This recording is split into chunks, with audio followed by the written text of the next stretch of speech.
na hindi makalakad. So, yan. Ito na ngayon ang update kay Hope. Ayan.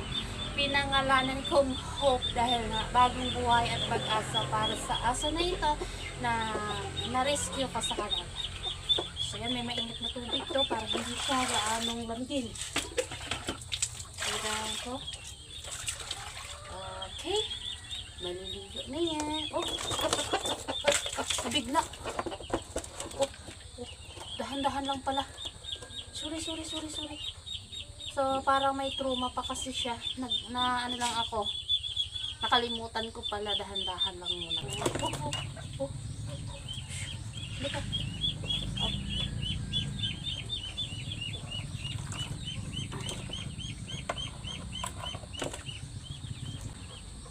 Sorry. Nakalimutan ko. Dahan-dahan lang.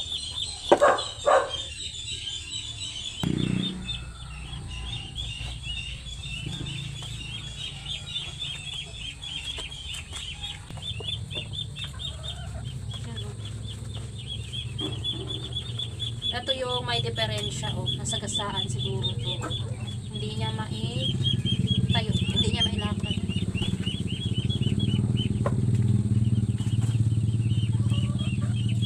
Kaya nahirapan ako paliguan.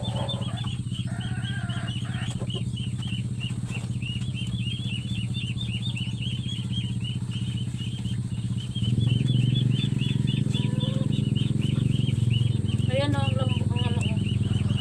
ang lambot ng paa niya dito. Kaya hindi siya makalakad. Yan, oh.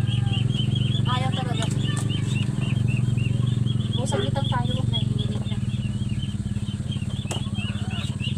Ay, ha? Kailangan dahan-dahan lang.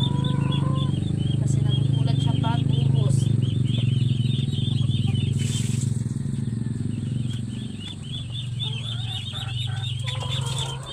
Lamig na, nalamig. Para mawala yung kuto mo. Oh, nagpapaligo siya.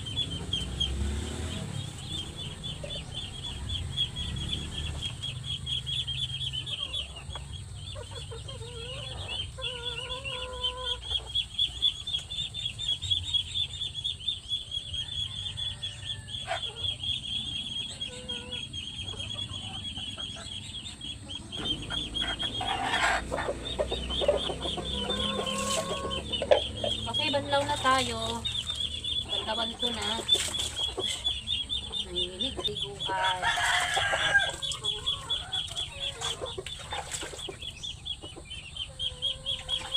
Yup. Pa. Banlaw na tayo.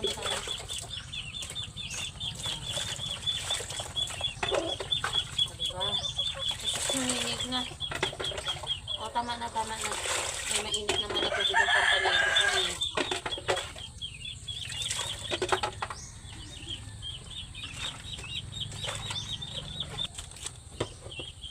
Papa.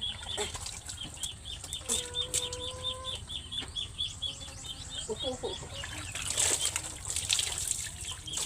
Ayan. So, tapos na. So yan, tapos na maligo.